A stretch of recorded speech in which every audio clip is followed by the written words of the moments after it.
স্বাধীন দেশে স্বাধীনতা কী সে বিষয়ে অনেকেই অনেক রকম কথাই বলবেন, কিন্তু স্বাধীন দেশ হওয়ার আগে স্বাধীনতা কী ছিল সে বিষয়ে জানতে গেলে আমাদের আগে ইতিহাসই ঘাঁটতে হবে।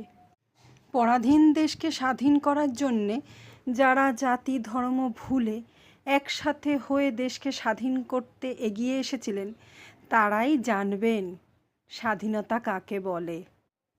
বর্তমান স্বাধীন দেশে ব্যক্তি স্বাধীনতা বা বাক স্বাধীনতা নিয়ে কথা বলা সহজ, কিন্তু সেই সব স্বাধীনতা সংগ্রামীদের সম্পর্কে কথা বলতে বসে যা নয় তাই বলে বেড়ানোটা মোটেই স্বাধীনতা পাওয়ার পরিচয় নয়।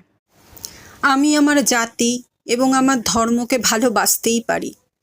নিজের জাতি আর ধর্মকে আমি মাথার উপরে স্থান দিয়ে রাখতেই পারি, কিন্তু তাই বলে নিজের জাতি আর ধর্মকে প্রাধান্য দেওয়ার জন্যে অন্য জাতি এবং ধর্মকে পায়ের তলায় পেশাই করার কথা ভাবতে বসলে আমি মূর্খেরও অধম হব।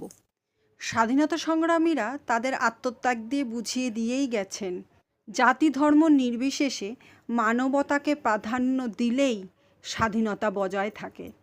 কুসংস্কার মুক্ত হোক স্বাধীন দেশ, এই প্রার্থনাই করি।